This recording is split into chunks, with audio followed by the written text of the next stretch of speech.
Oke, baik. Selamat sore teman-teman sekalian. Selamat sore. Sore, Pak. Selamat sore. Sore, Pak. Selamat sore Elsa, Diva. Yang lain boleh apa namanya ya? On cam mungkin ya, teman-teman ya. Oke, ada Gun-Gun. Wah, Gun-Gun kayaknya barusan keramas. Mau ketemu sama siapa, Gun? Nasya. Ada Nasya nih kebetulan.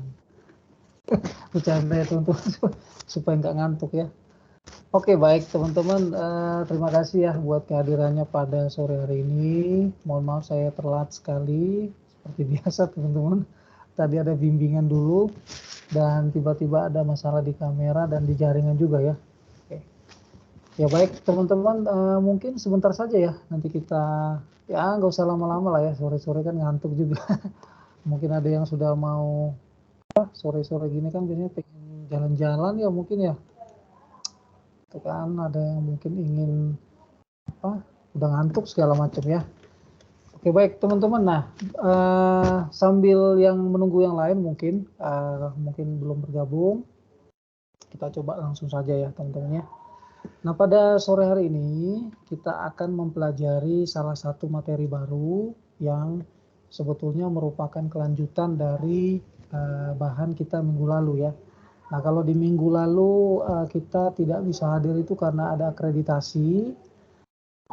Memang jadwalnya besok ya teman-teman ya, tapi saya besok itu kebetulan sih ada kegiatan ya. Jadi mungkin nanti kita coba cari hari lain ya, mungkin minggu depannya lagi, Sabtu minggu depan ya, Sabtu minggu depan. Atau nanti kita coba cara lain lah supaya materi yang teman-teman itu harusnya saya berikan bisa diganti ya. Biasanya gini, kalau kita tidak dapat waktu yang pas, saya akan kasih rekaman video teman-teman, rekaman video dari kelas lain, lalu teman-teman nanti menyimak di situ ya. Jadi rekaman videonya nanti boleh ditonton lah. Oke, rekaman video materi perkuliahan ya, bukan rekaman video yang lain ya teman-teman ya. Oke, nah dan nanti kita coba. Jadi besok itu untuk sementara mungkin kelas pengganti kita tiadakan saja dulu ya, karena saya kebetulan ada kerjaan lain yang harus saya selesaikan juga di minggu-minggu ini. Jadi saya itu sama seperti teman-teman sekarang statusnya sedang kuliah teman-teman.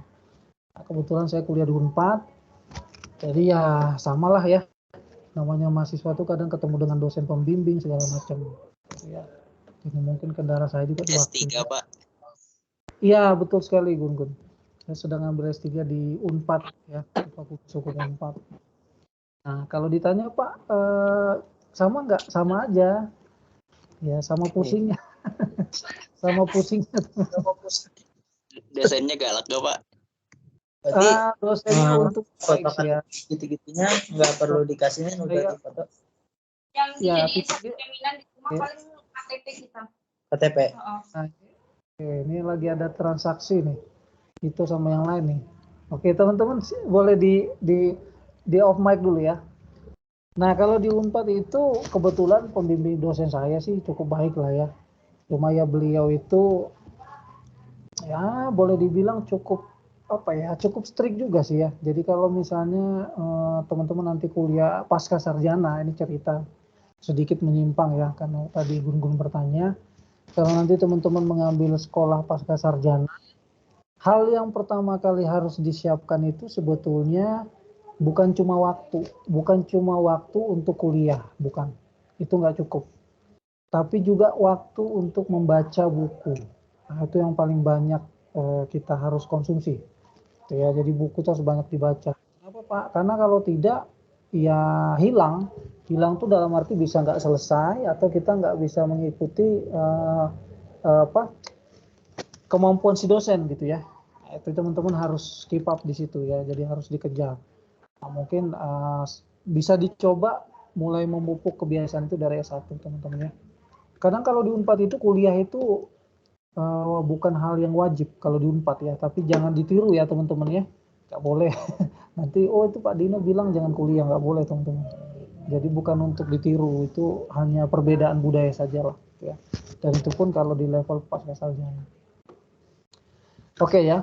Nah itu mungkin mengapa saya kadang-kadang telat atau misalnya ada kegiatan lain karena ada kendala, kalau tidak pekerjaan di kantor atau mungkin sedang ada kuliah di kampus di Unpad ya teman-teman. Oke baik, supaya tidak lama kita akan coba masuk materi pada sore hari ini ya. Nah materi sore hari ini tuh sebetulnya mengenai perbandingan. Jadi kita sedikit belajar tentang studi komparasi ya. Apa sih yang disebut dengan studi komparasi? Sederhana teman-teman. Studi komparasi itu selalu melibatkan minimal 2 objek. Jadi kalau teman-teman ingin membandingkan A dan B, C dan D, D dan E atau yang lain, kita butuh pembanding satu dan yang dibandingkan kedua. Jadi minimal harus ada 2. Pembanding dan yang dibandingkan. Gitu ya. Sama seperti kalau teman-teman milih saya lagi PDKT sama si ini nih, waduh, karena itu kan ngebandingin nih, si ini tuh orangnya baik, ini tuh cerewet, atau si ini kok orangnya suka telat, ya gitu kan, itu namanya mengkomparasi. Artinya apa? Melihat 2 hal, persamaan dan perbedaan. Persamaan dan perbedaan yang dipersepsikan oleh kita sebagai si pembanding. Jadi dalam studi perbandingan itu kita pengamat itu sebagai orang yang mengamati perbandingan. Gitu. Yang dibandingkan minimal 2, objek pembanding selalu ada 2. Itu disebut dengan studi komparasi. Jadi kalau dalam perbandingan itu, kalau bisa bicara perbandingan administrasi publik, maka sudah pasti kita akan membandingkan Indonesia dengan Malaysia, Cina, India, Thailand, Taiwan dan segala macam. Ya, itu namanya studi komparasi. Nah, di dalam hukum juga ada teman-teman, namanya studi perbandingan sistem hukum. Ya. Nah, fungsinya apa Pak? Kita mempelajari materi ini. Fungsinya adalah pertama untuk mengkaitkan dengan dengan mata pelajaran kita pada hari ini. Fungsinya adalah untuk melihat karakteristik sistem hukum pembangunan di sana itu dipengaruhi oleh faktor-faktor apa saja. Itu penting. Nah, itulah mengapa kadang kita bisa melihat perbedaan antara apa yang dibangun di Singapura, menjadi fokus industri di sana itu apa, dengan yang menjadi fokus industri di Indonesia. Ya, kalau di Singapura itu kan dikenal sebagai center of the financial marketnya dunia, di Singapura itu salah satunya. Jadi banyak orang nyimpen investasi, emas, segala macam itu di sana. Jadi kalau teman-teman berpikir pengusaha-pengusaha Indonesia itu ada nggak Pak nyimpen uang di sana? Kemungkinan besar ada. Ya. Jarang mungkin ada yang nyimpen di Indonesia karena pajak segala macam. Tapi mereka mungkin lebih nyimpen di sana. Satu karena regulasinya mapan, kedua penyelesaian hukumnya itu bagus. Nah, itu ya. Lalu mengapa di Indonesia tidak seperti itu? Mungkin karena program dan kebijakan pembangunannya yang berbeda, teman-teman. Nah, itu dipengaruhi salah satunya ya, bukan satu-satunya, salah satunya adalah oleh perbedaan sistem hukumnya. Nah, nanti kita akan lihat sebetulnya fokus perbedaannya di mana Pak. Ya. Nah, saya akan ulang sedikit bahan dari 2 minggu lalu ya teman-teman ya. Saya akan ulang bahannya dari 2 minggu lalu. Friedman itu menyatakan bahwa sistem hukum terdiri dari 3 komponen. Ini menurut Friedman.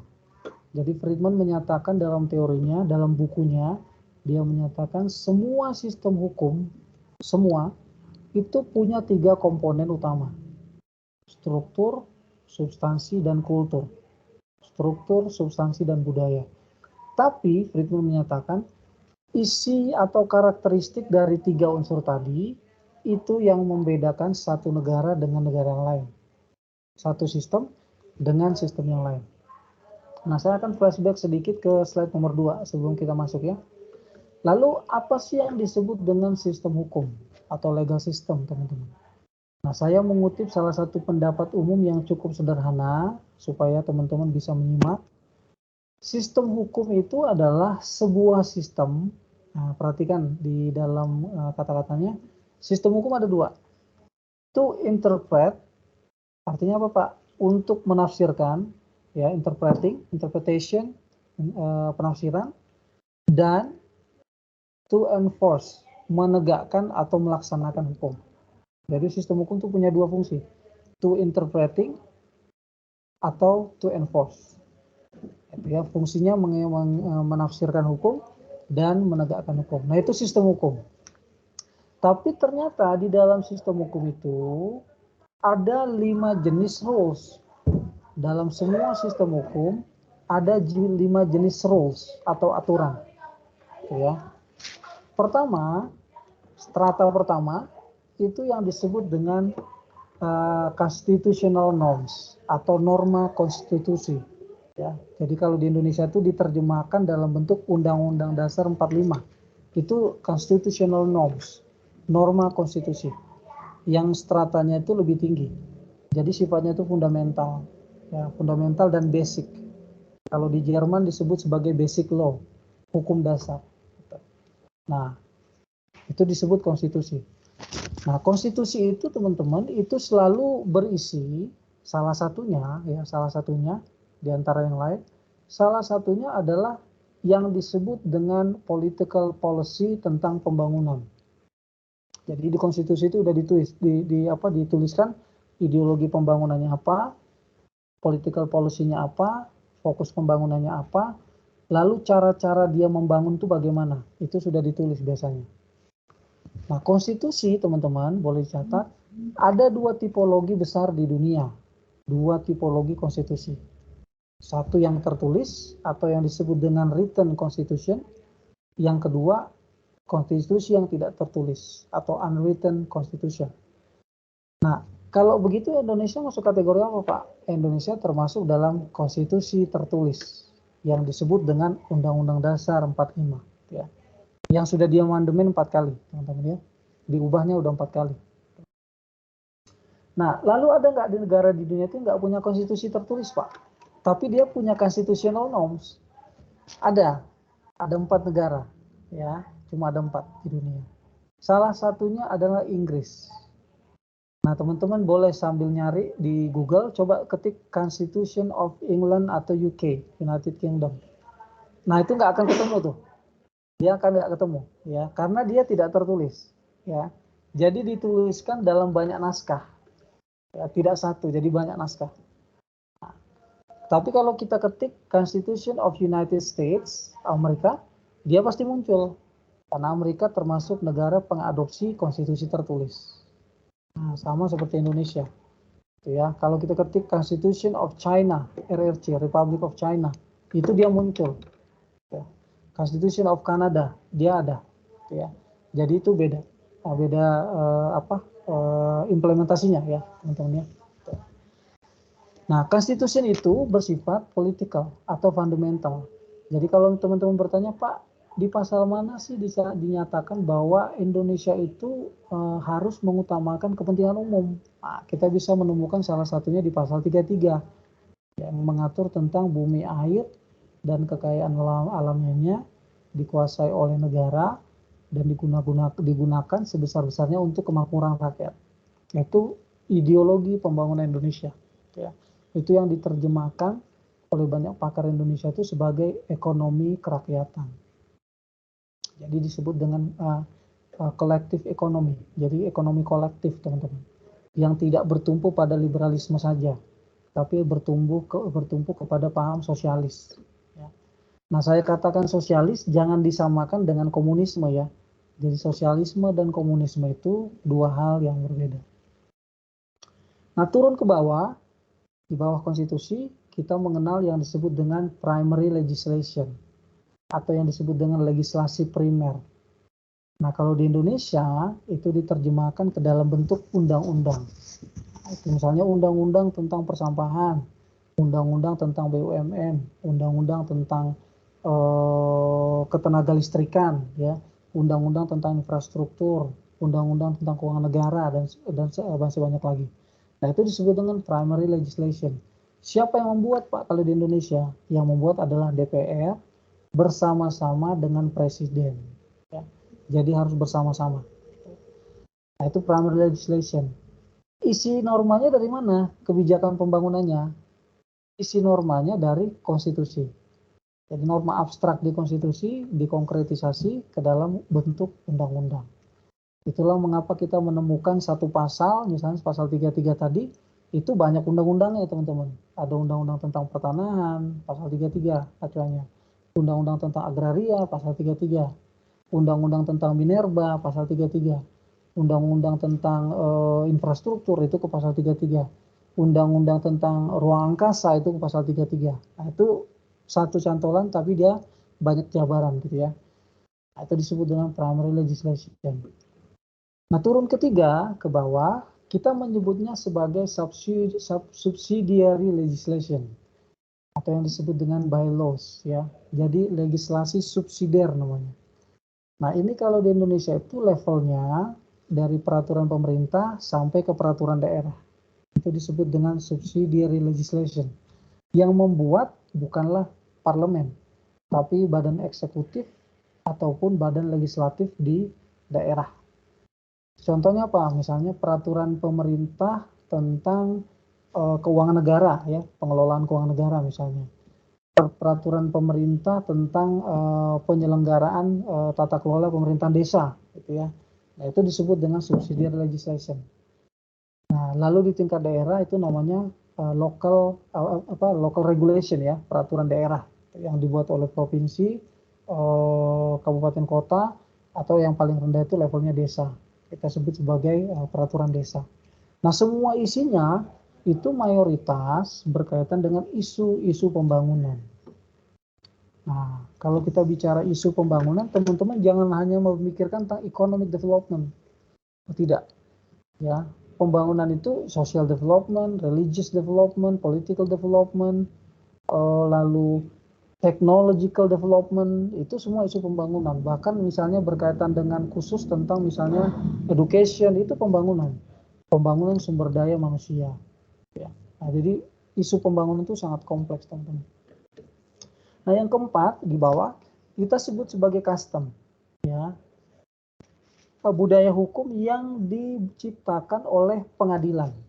Nah, kalau di Indonesia kita menyebutnya sebagai jurisprudensi, jurisprudence. Jadi putusan-putusan pengadilan yang sudah dibacakan berkekuatan hukum tetap itu menjadi jurisprudensi, produk pengadilan. Ada nggak Pak yang berkaitan dengan pembangunan? Banyak sekali teman-teman.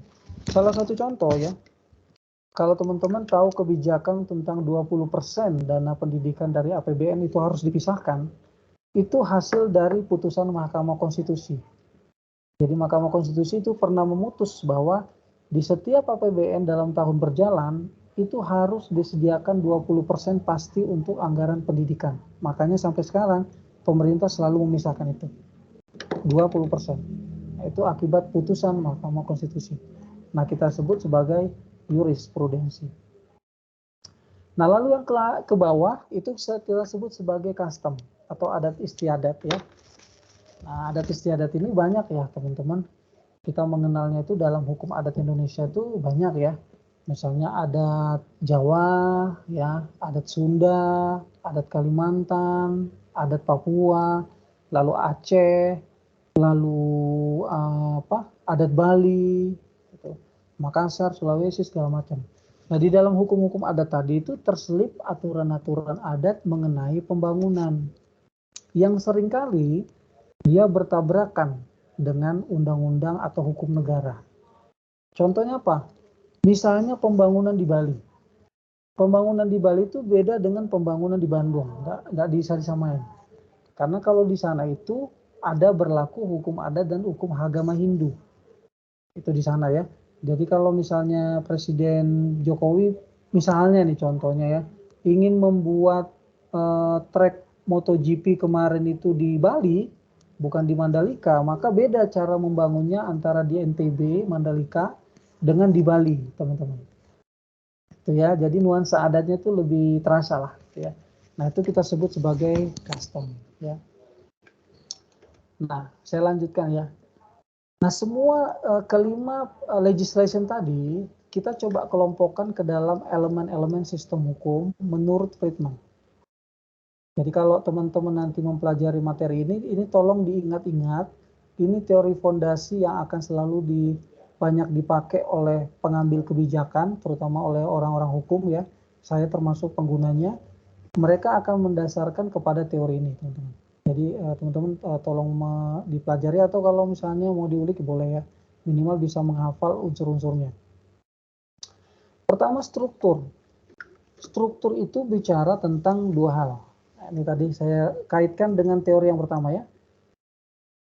Lembaga yang menafsirkan hukum dan lembaga yang menegakkan hukumnya. Itu struktur hukum. Ya. Pengadilan menafsirkan hukum. Mahkamah Konstitusi penafsir undang-undang. Penafsir undang-undang dasar terhadap undang-undang. Lalu kejaksaan penafsir hukum. Ya, lalu peradilan tata usaha negara itu penafsir hukum. Nah, lembaga yang melaksanakan hukum itu bisa kementerian, menteri, KPK, ya, kepolisian, lalu badan swasta mungkin bisa gitu ya. Nah, itu disebut dengan lembaga-lembaga yang melaksanakan hukumnya. Lalu yang berikutnya substansi. Nah, substansi hukum itu bicara tentang isinya, teman-teman, konten.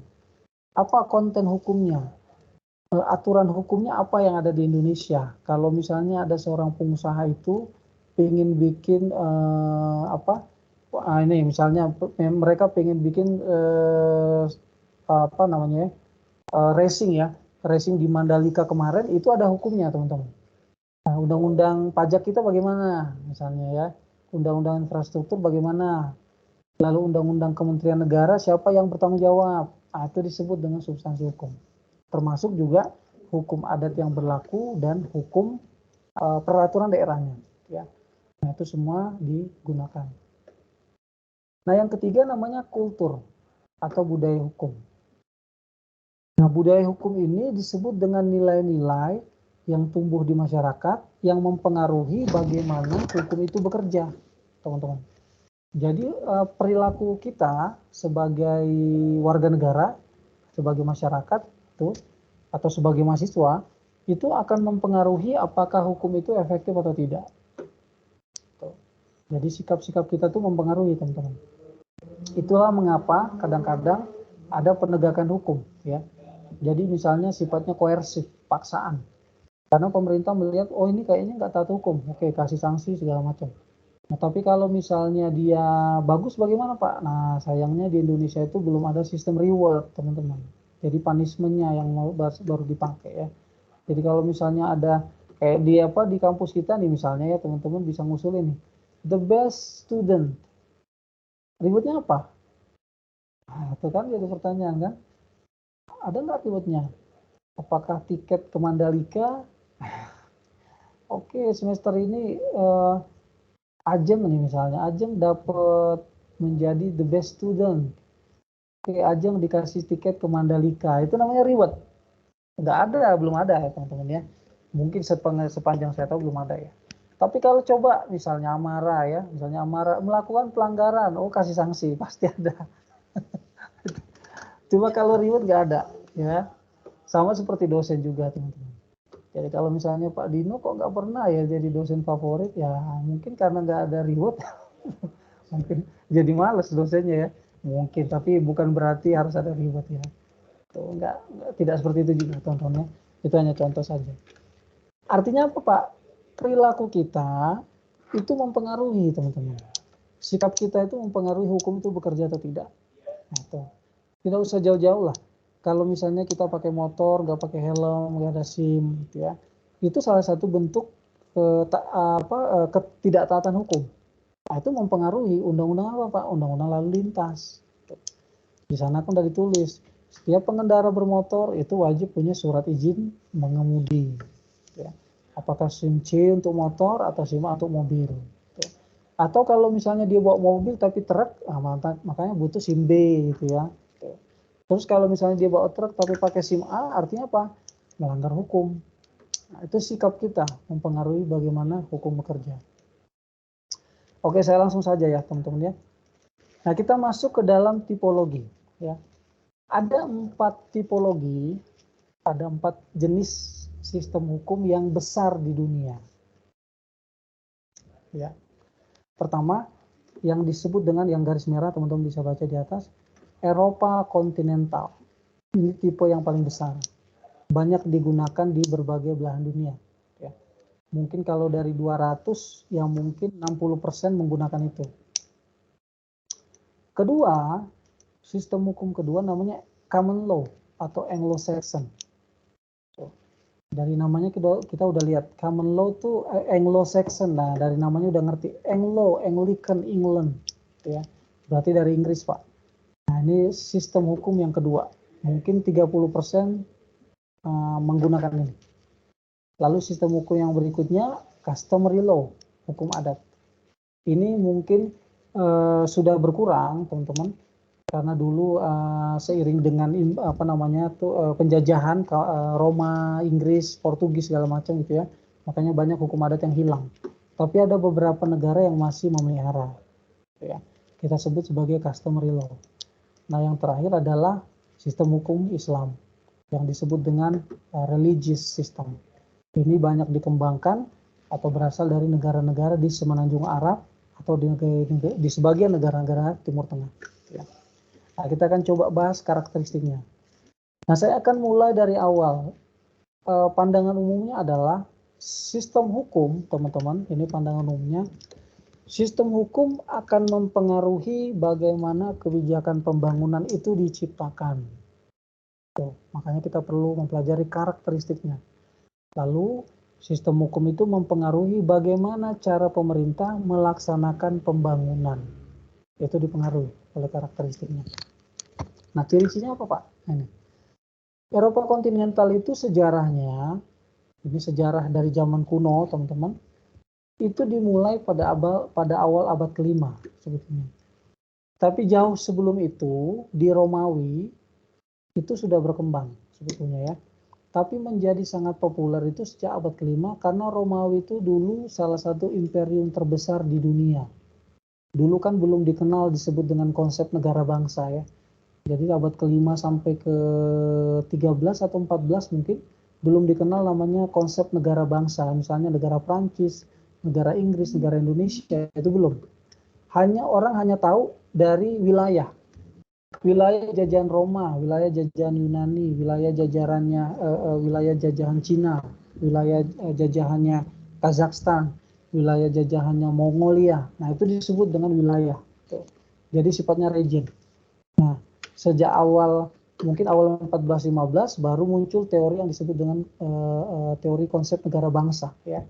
Jadi melihat wilayah itu dalam konsep citizenship, kewarganegaraan. Nah, itu ya. Nah, pada awal abad ke-5, nah, salah satu kaisar Roma namanya Justinianus itu membuat salah satu kitab hukum. Kodeks, namanya kodeks ya. Bahasa Latinnya itu kodeks. Kitab-kitab hukum ini gunanya untuk apa, Pak? Untuk menyamaratakan hukum yang berlaku antara satu orang dengan yang lain. Jadi prinsipnya adalah kepastian hukum. Dengan hukum itu ditulis, orang tahu bahwa hukumnya itu bisa dibaca. Oh, ini hukumnya, ini bukan hukum. Nah, itu namanya kodeks. Nah, perilaku ini, teman-teman, itu menyebar sampai ke banyak negara melalui proses imperialisme atau jajahan, sampailah kepada Jerman, Belanda, Prancis, Italia, Amerika Latin, dan sebagian Asia, termasuk Indonesia. Indonesia, caranya bagaimana, Pak? Indonesia memang tidak pernah dijajah oleh Romawi kuno. Ya, karena zaman dulu kan yang disebut dengan Indonesia itu belum dikenal, teman-teman ya. Jadi dalam teori-teori peradaban modern itu atau di Barat itu teori peradaban modern itu selalu dimulai dari negara Eropa. Itu dalam banyak literatur ya. Itu. Lalu mundur sedikit itu dari negara-negara Timur Tengah, Mesopotamia segala macam. Nah, lalu Indonesia tuh kecipratannya bagaimana, Pak? Melalui Belanda. Sejarah Indonesia udah dituliskan, kita tuh dijajah Belanda tuh 3,5 abad ya. Nah, lalu orang bertanya, dengan dijajah 3,5 abad, kemungkinan besar karakteristik hukum yang kita pakai sampai sekarang itu adalah berciri Eropa kontinental. Nah, itulah mengapa Inggris itu cukup singkat menjajah Indonesia, hanya 6 tahun, teman-teman ya. 6 tahun, kalah lagi oleh Belanda, dia pindah ke Singapura dan Malaysia. Makanya sistem hukum Indonesia sama Singapura dan Malaysia itu beda. Ya. Singapura dan Malaysia itu lebih ke common law Inggris. India juga sama. Ya, Filipina itu Portugis. Nah, sistem hukumnya Portugis kalau di Filipina. Ya. Makanya di sana kan banyak nama-nama mirip Portugis ya. Corazon, Aquinos, itu Filipina. Itu. Singapura itu banyak mengadopsi hukum Inggris. Karakteristiknya apa? Nah ini, karakteristik Eropa kontinental, dia pertama kali, nanti teman-teman boleh baca secara lengkap ya, karakteristik sistem hukum Eropa kontinental, dia sangat bertumpu kepada hukum tertulis. Nah, ini teman-teman. Jadi dia sangat bertumpu kepada hukum tertulis. Jadi kalau kita mau bikin pembangunan tuh buat dulu undang-undangnya, kira-kira gitulah. Kalau nggak ada undang-undang itu nggak legal, melanggar hukum. Itulah mengapa Presiden Jokowi ngotot ingin tetap menggolkan Undang-Undang Cipta Kerja di tahun 2020. Ya. Karena beliau tahu kalau nggak ada undang-undang itu pembangunan di Indonesia nggak bisa jalan, investasi nggak bisa masuk. Lalu di-create lah Undang-Undang Cipta Kerja yang memang secara agak anehnya itu cuma 2 minggu, 3 minggu selesai gitu ya. Kapan membahasnya? Nah itu yang jadi pertanyaan teman-teman ya. Nah, tapi intinya undang-undang itu udah berlaku. Ya. Nah, jadi salah satu unsur karakteristik Eropa kontinental itu adalah hukum tertulis. Ya. Makanya ada apa ya istilahnya itu ada gium ya, sederhananya itu namanya ajaran ya. Ada salah satu ajaran hukum atau pendapat hukum yang menyatakan bahwa tidak ada hukum selain atau kecuali undang-undang. Jadi di luar undang-undang itu bukan hukum. Jadi sifatnya itu lebih ke hukum tertulis. Nah itu ciri Eropa kontinental teman-teman. Lalu putusan pengadilan bagaimana Pak? Putusan pengadilan dan hukum-hukum adat itu disebut sebagai supporting law. Jadi hukum-hukum yang sifatnya mensupport, bukan yang paling utama. Ya. Jadi kalau ada sengketa dalam konteks pertanahan, pengadilan menguji, maka cantolannya tetap ke undang-undang. Ada nggak undang-undangnya? Oh ada, oke ditafsirkan. Beda kayak di Inggris, nanti kita akan belajar setelah ini. Kalau di Inggris enggak, hakim itu boleh membuat hukum, bahkan yang menyimpang dari undang-undang. Itu yang disebut dengan jurisprudensi tadi. Ya. Nah, itu beda dengan di Eropa kontinental. Itulah mengapa kalau di Indonesia, kalau misalnya pemerintah ingin membangun program pembangunan, dia harus dibuat dulu regulasi hukumnya supaya dia menjadi sah. Itu. Kalau tidak, maka akan menyebabkan ilegalitas, teman-teman. Jadi perbuatannya itu bisa dianggap melanggar hukum. Meskipun setelah ada undang-undang, belum tentu juga dia legal, itu kan? Jadi ada undang-undang dengan mentaati undang-undang itu dua hal yang berbeda, teman-teman. Ada apa istilahnya? Ada kelas dengan ikut kelas itu dua hal yang berbeda kan? Satu jadwal, satu benar-benar hadir, itu dua hal yang berbeda. Itu. Jadi antara norma tertulis dengan yang dilakukan itu bisa berbeda. Artinya sama. Sistem hukum Eropa kontinental mungkin belum menjawab juga yang disebut dengan kepastian hukum. Ya. Dalam beberapa kasus tertentu justru menjadi tidak pasti secara hukum, malah menimbulkan konflik. Contohnya yaitu Undang-Undang Cipta Kerja. Nah, tipologi kedua namanya Anglo-Saxon. Anglo-Saxon ini adalah bahasa Inggris kuno, teman-teman. Anglo-Anglican England, ya. Jadi hukum ini berasal dari common law atau karakteristik hukum yang dulu itu memang sudah tumbuh dan lahir dari Inggris Raya kuno. Itu. Jadi hukum adatnya Inggris sebenarnya dimodernisasi, disebarkan melalui penjajahan, sampailah ke Amerika Utara, Kanada, Inggris, India, Malaysia, Singapura, lalu negara-negara lain lah ya. Itu banyak mengadopsi ini common law. Nah, ciri-cirinya apa Pak ini? Nah ini kebalikannya. Kalau di Eropa kontinental dia mengutamakan hukum tertulis yang dibuat oleh parlemen dalam bentuk undang-undang. Kalau di Inggris justru sebaliknya, yang paling utama itu justru putusan pengadilan. Jadi di Inggris itu parlemen itu dulu tidak membuat undang-undang, Semua diserahkan kepada hakim untuk menafsirkan dan membuat hukumnya. Jadi kalau orang Inggris zaman dulu berselisih, pengadilan itu menjadi poros yang paling utama. Parlemen itu hanya untuk membicarakan sesuatu yang sifatnya political interest atau kepentingan politik. Gitu. Jadi parlemen itu kan dari bahasa Prancis ya namanya teman-teman. Parlement bahasa Inggris itu berasal dari bahasa Prancis namanya to parler. To parler itu artinya berbicara, ngomong.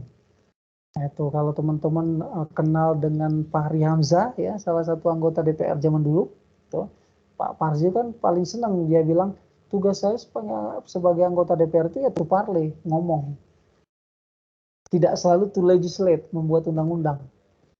Itu ya, jadi dia selalu menekankan fungsi pengawasan tuh, to parler, nah to legislate, gitu ya. Walaupun fungsinya ada. Nah, jadi hukum itu dikembangkan oleh judicial decision atau yang disebut dengan keputusan pengadilan. Nah, putusan pengadilan itu yang banyak dikutip oleh sarjana-sarjana hukum Inggris dan dituangkan menjadi hukum tertulis. Yang kedua namanya custom atau kebiasaan setempat. Kebiasaan siapa Pak? Kebiasaannya orang Inggris, gitu ya. Dimodernisasi menjadi kebiasaan hukum, diadopsi oleh negara lain. Nah, kalau kita berbicara Anglo-Saxon, teman-teman, jangan dipertimbangkan hanya Inggris. Ya. Jadi Inggris itu kan salah satu negara di UK. Kalau teman-teman melihat Inggris itu harus dilihat dalam UK-nya. UK itu United Kingdom ya. Namanya juga United Kingdom. Kerajaan bersatu. Kerajaan yang disatukan. Jadi dulu Inggris itu, wilayah Inggris itu ada banyak kerajaan teman-teman. Disatukan lah. Namanya UK. Nah UK itu punya 4 region. Satu Britania Raya, di Great Britain, itu, yang ibu kotanya London. Itu ada tim sepak bola namanya Arsenal sama Chelsea. Itu bagi yang suka sepak bola. Kedua Skotlandia, itu di sana juga ada namanya Liga Skotlandia, Liga sepak bola itu. Yang ketiga Wales, ya. Yang keempat Irlandia Utara. Ya. Wales itu ibu kotanya apa ya saya lupa ya. Irlandia Utara itu Dublin mungkin ya, ibu kotanya Dublin. Nah, itu diikat dalam satu wilayah yang disebut dengan UK, United Kingdom. Nah, common law itu sebetulnya kita geser ke sini. Sebetulnya lebih berciri ke customary law. Karena dia diambil dari karakteristik 4 negara bagian tadi. Bukan negara bagian, 4 region tadi. Ya. Inggris selalu diingat bukan federal ya teman-teman. Inggris itu unitary state, negara kesatuan. Sama seperti Indonesia. Nah, bedanya kalau di Indonesia itu bukan region namanya, tapi provinsi. Kalau di Inggris nama region. Great Britain, Scotland, dan yang lain tadi. Itu namanya region. Lalu ada special region dan segala macam. Ya. Tapi mereka disebut dengan unitary state, negara kesatuan. Beda dengan Amerika. Kalau Amerika itu disebut federal ya. Jadi di sana tuh federal, diikat oleh konstitusi federalnya Amerika, tapi di Amerika tuh terdiri dari 55 mungkin lebih dari negara bagian. Nah itu disebut dengan federalisme. Nah Inggris itu sebetulnya lebih menyerupai customary law. Nah kita akan coba lihat apa sih istilahnya customary law Pak. Hukum adat itu ciri-cirinya inilah ya. Hukum adat itu banyak berkembang di Indonesia, Cina, Jepang. Jepang itu hukum adat teman-teman paling kental. Lalu mereka pada tahun 1800-an ya, mereka mencoba memodernisasi Jepang dengan menambah sistem hukumnya dari sistem hukum kerajaan lalu ditambahkan sistem hukum Inggris. Makanya kita mengenal istilah restorasi Meiji. Gitu. Yang dulu peristiwa berdarah. Karena Jepang kuno itu nggak setuju dengan Jepang modern, gitu ya. Jepang modern itu Jepang kuno itu shogun, ya, pakai baju-baju pedang itu, katana segala macam. Kalau teman-teman hobi nonton film Jepang ya, itu ada yang masih pakai kimono itu tradisi shogun teman-teman, kerajaan kekaisaran. Lalu Jepang modern itu dia pakai jas, ya, cerutu, jam tangan, topi, itu kayak orang-orang Amerika, Eropa Barat, gitu ya. Nah, itu dicampur teman-teman. Nah, percampurannya nggak mudah, ya. Mungkin hampir 1 abad tuh Jepang peristiwa berdarah. Itu yang disebut dengan restorasi Meiji, teman-teman.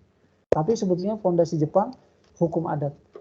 Makanya sampai sekarang hukum kaisarnya masih hidup ya.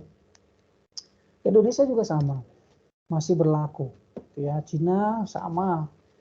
Cina itu hukum adatnya kental. India juga sama. Nah, negara-negara lain tuh misalnya seperti Malaysia juga ada hukum adat. Nah, di Indonesia itu ditemukan pertama kali oleh pakar hukum Belanda, namanya Huronye, ya. Huronye menyatakan ada 300 lebih hukum yang unik di Indonesia. Dia sebut sebagai hukum adat. Lalu dia identifikasi hukum adat Sunda, adat Papua, adat Aceh, adatnya Gayo, adatnya Banten, Kalimantan, Jawa Timur, semuanya itu beda. Dari bahasa, makanan, minumannya, pakaian adat, kulturnya itu ternyata beda. Gitu ya. Makanya disebut dengan multi etnis, teman-teman. Nah, dia menyebut sebagai adat teh.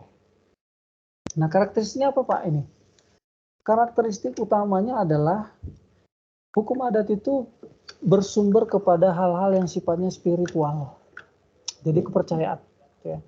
Kepercayaan kepada ajaran-ajaran luhur. Mengapa demikian Pak? Karena dulu teman-teman, karena zaman dulu sebelum agama masuk ke Indonesia, orang Indonesia asli Nusantara itu sebetulnya adalah penganut apa ya mungkin disebut animisme ya, percaya kepada hal-hal yang sifatnya spiritual, gaib gitu ya, nenek moyang lah. Nah lalu itu mulai berubah setelah penyebaran agama masuk ke Indonesia, yang kita sampai sekarang kenal. Makanya di dalam undang-undang administrasi kependudukan kita itu masih diakui yang namanya aliran kepercayaan. Karena itu disebut cikal bakal ya, atau sejarahnya bangsa Indonesia. Nah itu hukum adat. Jadi dia bersumber kepada ajaran-ajaran di zaman dulu, teman-teman. Dan itu punya unsur hukumnya, ya. Dan punya keterkaitan dengan pembangunan di desa tersebut. Nah kalau teman-teman main, nanti teman-teman coba main ke desanya, ke kampung atau ke kampung orang tua ya. Saya pernah jalan-jalan ke Sukabumi teman-teman, Kabupaten Sukabumi. Nah di sana itu kan dekat pantai ya. Di sana itu ada satu desa namanya, saya lupa, kalau nggak salah namanya Suryanagaran ya. Nanti coba teman-teman cari di Google ya, terkenal itu. Kalau nggak salah namanya Suryanagaran. Di sana itu ada salah satu kepercayaan bahwa mereka tuh membuat lumbung padi di sekitar hallnya, di sekitar aulanya kampung itu. Nah, itu mereka akan menyimpan padi itu. Jadi kalau mereka panen, 10% dari panen itu disimpan di lumbung, 10%. Dan itu usianya bisa puluhan tahun. Jadi kalau misalnya itu gunanya apa Pak? Gunanya kalau misalnya terjadi peristiwa kelaparan, itu dibuka menjadi sumber makanan. Itu di Suryanagaran. Dan itu sebetulnya bersumber dari kepercayaan nenek moyang. Gitu ya. Nah, jadi di sana itu mereka tahu, ini uniknya ya teman-teman ya. Teman-teman bisa main ke sana. Uniknya itu, pemuka adatnya itu tahu mana bulir padi yang laki-laki, mana bulir padi yang perempuan. Jadi dikawinin menurut kepercayaan sana, gitu ya. Jadi bukan yang punya jenis kelamin itu bukan hanya manusia dan hewan, tapi juga padi itu punya jenis kelamin, katanya begitu. Mana yang laki-laki, mana yang perempuan. Nah, itu dikawinin, jadilah salah satu bentuk varietas padi yang baru, teman-teman. Nah, itu disebut dengan hukum adat, teman-teman ya. Jadi sumbernya ke sana. Nah, sistem hukum yang lain itu adalah sistem hukum Islam. Nah, dari mana asal muasalnya, Pak? Nah, ini. Asal muasal sistem hukum Islam itu berasal dari semenanjung Arab, ya. Banyak diadopsi di negara-negara, sebagian negara-negara Timur Tengah.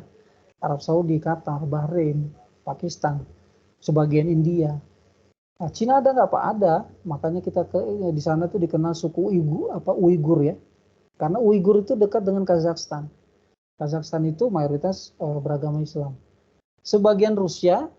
itu mayoritas Muslim, church-nya itu mayoritas Muslim yang dekat dengan Kazakhstan, Turkmenistan, Uzbekistan. Nah itu teman-teman.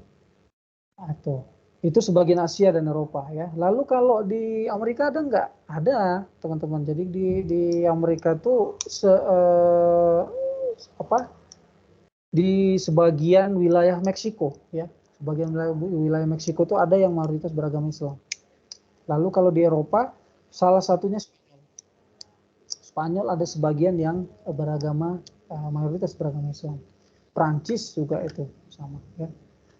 Aljazair itu kan daerah Asia Tengah ya, Asia Tengah atau Asia Selatan. Nah, ciri-cirinya apa Pak? Ini. Sumber hukumnya udah jelas. Sumber hukumnya berasal dari kitab suci Al-Qur'an, turun ke dalam kitab-kitab hadis ya yang jumlahnya bisa ratusan bahkan mungkin ribuan ya, teman-teman ya. Jadi mungkin tidak bisa dihafal semuanya karena banyak sekali. Ya. Nah, di situ kan ada jenjangnya ya. Ada yang paling sahih sampai yang kategori sahihnya itu paling rendah. Lalu yang ketiga itu kesepakatan ulama, ini yang disebut dengan ijma. Ijma ini di Indonesia diterjemahkan ke dalam bentuk fatwa.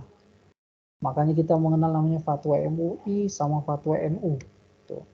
Ada dua organisasi besar agama Islam di Indonesia, MUI dan NU. Nah, kalau dia mengeluarkan hukum namanya fatwa. Nah, fatwa itu salah satunya dari proses namanya proses deliberasi ya, musyawarah. Proses kesepakatan para ulama-ulama besar yang diakui mempunyai pengetahuan dan hikmat untuk memecahkan masalah. Itu disebut dengan ijma. Lalu namanya analogi. Analogi itu dalam bahasa Arab itu disebut dengan kias. Jadi disamakan. Nah, itu namanya kias. Tapi ini jarang digunakan. Secara umum jarang. Biasanya hanya ditemukan dalam kalangan kegiatan tertentu. Kalau teman-teman misalnya temukan di pengajian, sekolah, madrasah, gitu ya. Atau misalnya di fakultas syariah yang ada di UIN, nah itu biasanya mereka bisa menggunakan salah satu analogi atau disebut dengan kias. Nah, itu bentuk-bentuk sistem hukum yang ada di dunia, teman-teman ya. Nah, kesimpulannya apa, Pak? Kesimpulannya adalah ketika kita ingin berbicara tentang karakteristik hukum pembangunan, kita harus melihat dulu kepada karakteristik sistem hukumnya. Itulah mengapa kita perlu mempelajari perbandingan supaya kita tahu Indonesia itu sebetulnya ideologi, kebijakan, formulasi kebijakan, implementasi kebijakannya, itu lalu cara dia melaksanakannya itu sebetulnya berkarakteristik seperti apa. Nah, mengapa kita berbeda dengan Singapura, Malaysia dan negara lain? Karena ternyata sistem hukum kita itu berbeda, teman-teman. Ya. Nah, itu mungkin saja yang bisa saya berikan bahan pada sore hari ini. Kita sudah belajar sekitar 50 menit, teman-teman. Nah, kita bisa buka forum tanya jawab mungkin sampai jam 3:30 ya, boleh. Sebelum teman-teman istirahat, atau ada yang isoma segala macam, silakan. Nah, boleh teman-teman. Silakan dibuka mic dan kameranya. Kalau ada yang mau bertanya boleh. Silakan, teman-teman.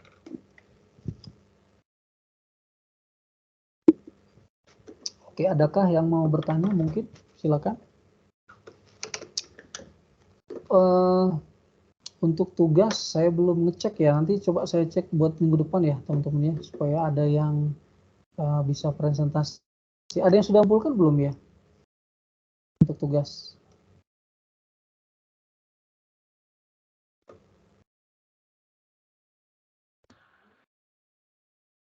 Oke, adakah yang sudah mengumpulkan atau Dian? Sudah ngumpulin Dian? Belum, Pak. Belum. Oke. Teman-teman, atau ada yang mau ditanyain? Atau ada yang mau ditanyakan dia?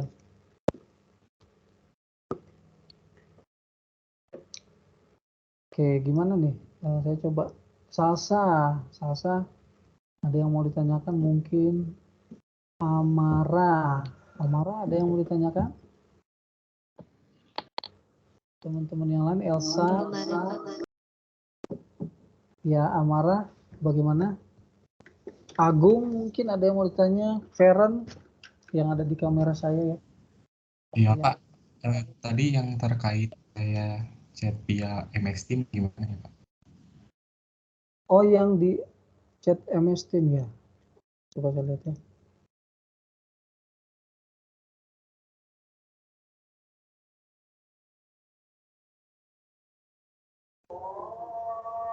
Di chat MS Team nggak ada, Agung. Personalnya Pak. Agung Pertanyaan ngeprank. di layar saya nggak kelihatan ya. Oke, mungkin ada yang mau ditanyakan, boleh. Mungkin Agung silakan. Bisa Bapak ditanyakan langsung aja mungkin ya Pak. Iya, boleh silakan. Agung dan tadi satu siapa ya? Saya nggak lihat namanya. Oke, Jihan Agung. mau nanya. Jihan ya, oke Jihan. Agung dulu ya, mungkin silakan Agung. Ya, jadi kan terkait tugas itu kan Pak, terkait Oh, di chatting ya Agung ya. Oke, silakan Gung, Saya belum respon ya. Iya, gimana Agung? Oke, silakan Agung.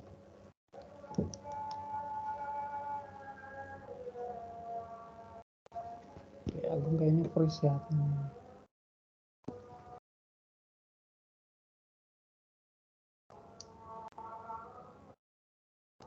Oke, sambil menunggu Agung, kayaknya lagi ada masalah jaringan. Jihan dulu mungkin boleh. Jihan, kalau ada yang mau ditanyakan.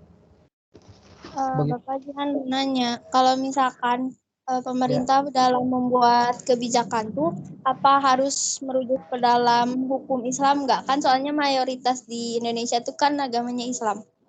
Iya, oke. Pertanyaan yang bagus nih. Menarik nih pertanyaan Jihan. Oke, sebelum saya jawab, tadi Agung bagaimana Agung? Mungkin tadi kepotong. terkait tugas, bahkan saya mengambilnya pada hukum pidana penistaan agama. Apakah itu termasuk dalam konteksnya pembangunan ya Pak? Oke, nah, kalau ditarik dalam konteks pembangunan sih sebetulnya bisa juga ya. Tapi Agung mau bawa kemana nih? Yang disebut dengan dimensi pembangunannya apa nih? Pembangunan sosial, ekonomi, atau yang mana? Dalam konteks penistaan agama, atau misalnya sasaran pembangunan apa yang menurut Agung tuh dia berkaitan sebagai isunya? Ya, silakan Gung. Putus lagi ya teman-teman.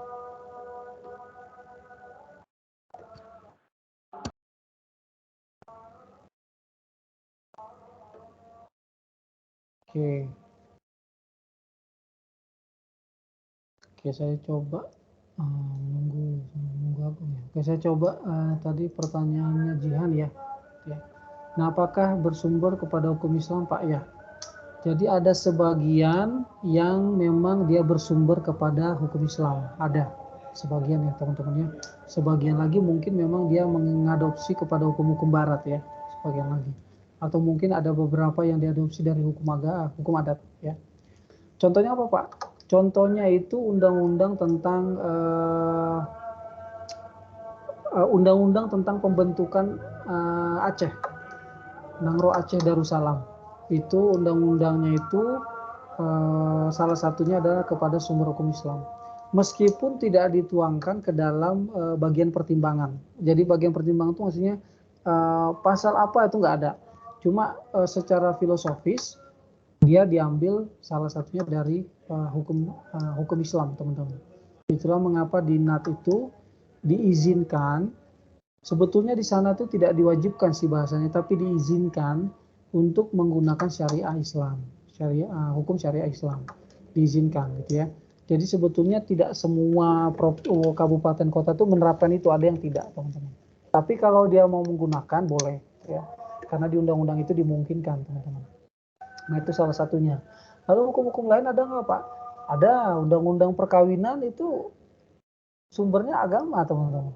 Itulah mengapa kalau teman-teman lihat isu sekarang ya, ada stafnya Pak Jokowi yang nikah beda agama, itu kan kontroversi sekarang ya.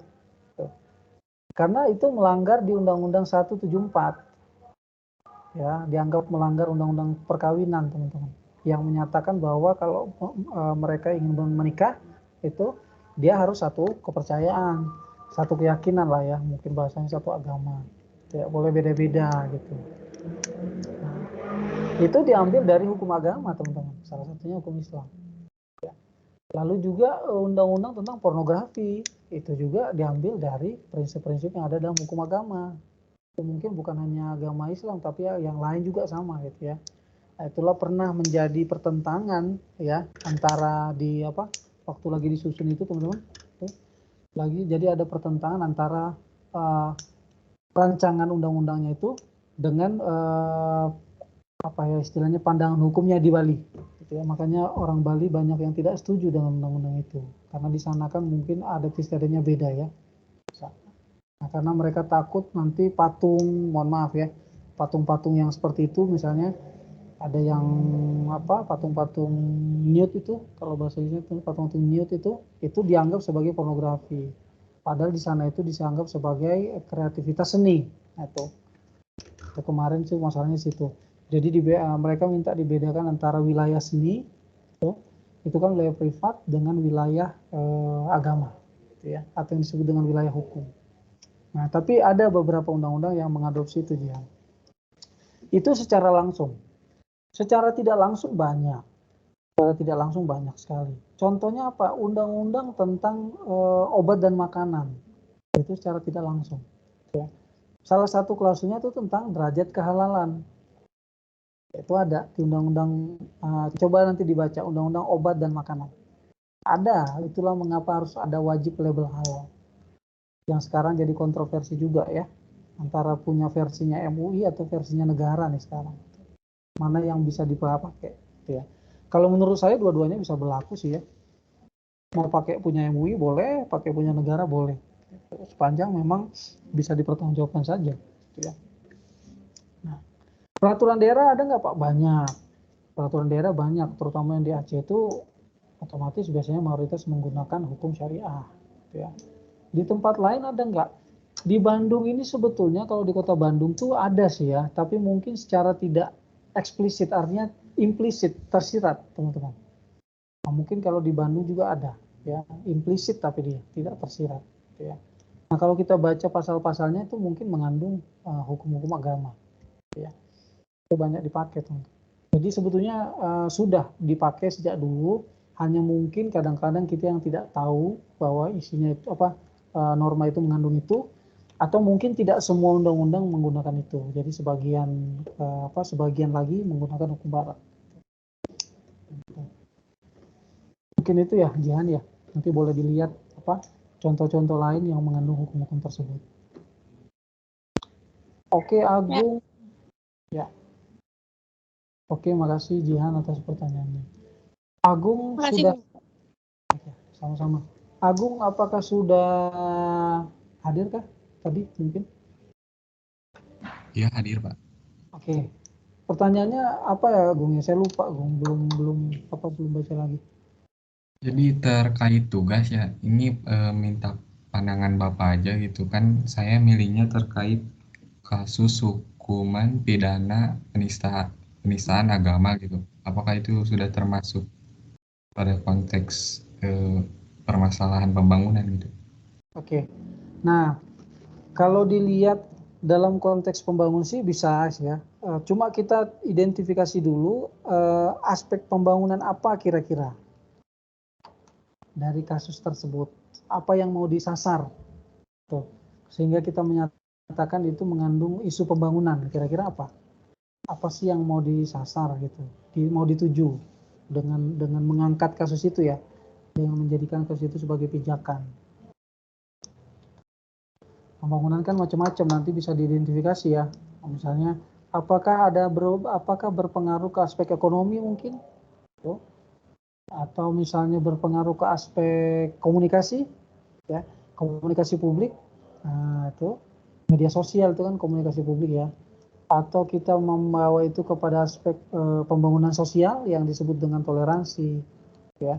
Lalu nilai-nilai harmonisme, lalu nilai-nilai kedamaian misalnya ya. Nah, itu mungkin atau bahkan mungkin nilai-nilai asasi manusia yang disebut dengan menghargai satu sama lain kan gitu, itu kan nilai-nilai HAM ya. Nah, itu boleh. Lalu bawa ke regulasinya. pasal itu mengandung apa saja, gitu ya, mengandung aspek pembangunan apa saja. Nah, artinya rekomendasi kita, misalnya, kalau begitu di dalam bisa jadi misalnya kita merekomendasikan dalam setiap sistem pendidikan harus diberikan mata kuliah atau substansi perkuliahan atau ajaran yang berkaitan dengan sikap saling menghormati. Itu kan salah satunya pembangunan budaya. Gitu. Jadi bisa, Agung. Nanti tinggal dipilih mana yang menjadi topik sasarannya. Itu ya mungkin ya. Baik, terima kasih Pak. Ya, oke, sama-sama. Teman-teman yang lain mungkin masih ada yang, oke, Firly terakhir ya, mungkin karena teman-teman ada yang mau istirahat dan sholat. Silakan Firly. Bapak izin bertanya, Ya. terkait tugas itu minimal sama maksimalnya berapa halaman ya Pak? Kalau nggak salah maksimal itu, saya lupa, 5 atau 7 halaman ya, kalau nggak salah. Kalau minimal sih 5 Pak. 5 ya, maksimal 5. Jadi kalau bisa jangan lebih Iya dari Pak 5. 5. Nah, minimal sih ya satu halaman sih bisa boleh juga sih. Kalau teman-teman cukup dengan menjawab itu ya. Nah, itu. Tapi perhatikan yang saya nilai itu 3 konteks ya, teman-teman ya. Kalau nanti teman-teman cukup dengan 1 atau 2 lembar kan itu tergantung kebutuhan analisis teman-teman ya. Jadi maksimal 5 lah, jangan sampai banyak-banyak. Nanti kan saya menilai dari cara dia mengidentifikasi masalah. Oh, ini dia masalahnya jelas nih misalnya gitu ya. Dia mau menyasar ini, kayak tadi pertanyaan gitu ya. Lalu misalnya berkaitan dengan rumusan pertanyaan yang dibangun. Apa yang mau ditanyakan dari aspek itu. Lalu misalnya teori yang dipakai gitu ya. Regulasinya mana gitu.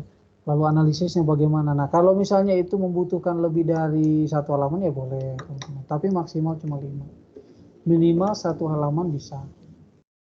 Itu Firly. Jadi tergantung kebutuhan analisis dan cara teman-teman menuliskannya ya. Jadi sambil berlatih menulis karya ilmiah lah ya. Nanti kan teman-teman akan menemukan itu juga di mata kuliah atau yang lain. Nah, itu mungkin ya Firly ya. Bapak tugasnya juga itu dikaitkan dengan teori pembangunan ya Pak? Ya. Nah, teori pembangunan itu luas ya. Nanti Firly boleh pilih sesuai dengan topiknya. Nah, kira-kira apa nih? Firly mau mengangkat apa? Ada yang sudah yang dipertimbangkan mungkin. Firly itu sebenarnya bingung Pak, kan Firly itu ngambil kasus impor beras di Indonesia. Ya. Tapi itu tuh termasuk ke teori ketergantungan nggak Pak? Soalnya itu juga kayak berdampak juga gitu ke petani. Menurut Bapak bagaimana?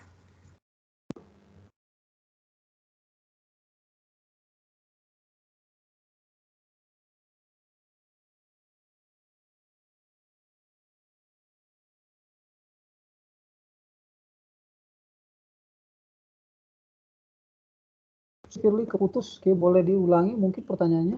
Tadi jaringan saya terganggu ya kayaknya. Oh iya Pak, jadi Firly itu ngambil kasus impor beras di Indonesia, terus teorinya ketergantungan itu masuk nggak Pak? Teorinya menggunakan teori pembangunan ya? Teori pembangunan ketergantungan Pak. Oke, teori pembangunan ketergantungan. Itu dari siapa? Teori siapa? Teori interdependensi kan ya? Iya. Nah, dari siapa Firly? Firly mau pakai yang punya siapa? Versinya siapa lah? Tuh. Atau buku siapa ya? Ya, biasanya sih nggak sih, tidak harus ya, tapi biasanya ada yang jadi teori teori dependensi pembangunan ketergantungan itu ada salah satu teori namanya teori dari Arif Budiman kalau di Indonesia ya. Atau misalnya dari teori dependensi pembangunannya itu ada salah satu pakar India tuh namanya Jingen ya, buku ekonomi pembangunan Jingen tuh. Itu ada bukunya juga boleh. Nah, jadi ya nanti coba Firly lihat dari teori dependensi pembangunan. Jadi teori ketergantungan pembangunan ya. Hipotesisnya apa, Billy? Hipotesisnya. Pernyataan sementaranya. Kenapa pakai teori itu? Karena Indonesia itu kan negara yang agraris ya Pak, tapi permasalahannya tuh kenapa gitu masih impor beras dari luar negeri gitu Pak? Apa yang menyebabkan itu ya? Iya. Lalu, oke. Nah, nanti berarti Firly harus melihat mana yang menjadi faktor ketergantungan, mana yang menjadi faktor independennya. Itu. Mengapa dia menyebabkan jadi tergantung? Faktor independennya itu adalah misalnya kemampuan agraris. Itu faktor independen. Faktor bebas, ya faktor merdekanya. Kok malah menjadi tergantung? Berarti kan ada faktor dependen nih. Misalnya negara agraris tapi kok yang ditanam tuh sawit. Itu kan faktor dependen. Artinya antara apa yang ditanam dengan dijual itu bergantung.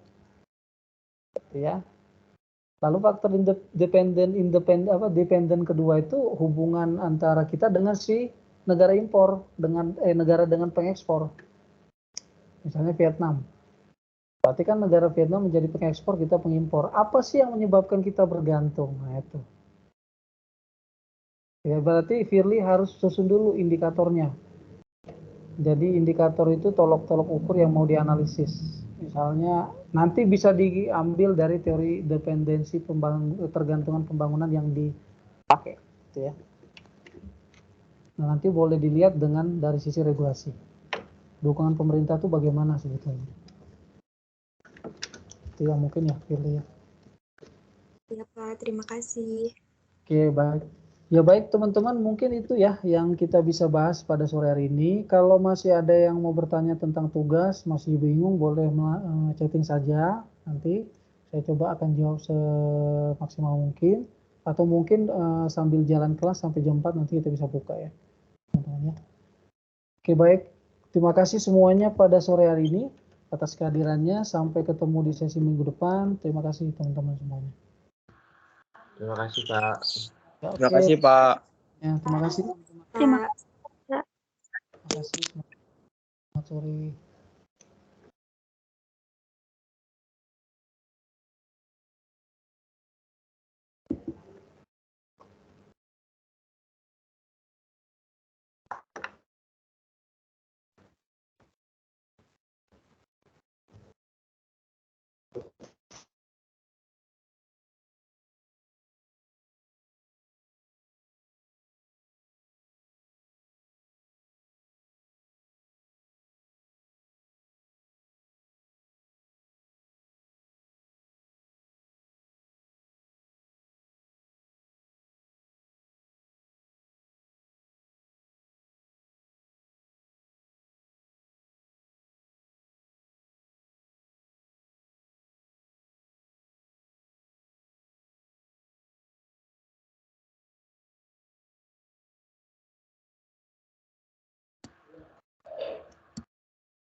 Tes.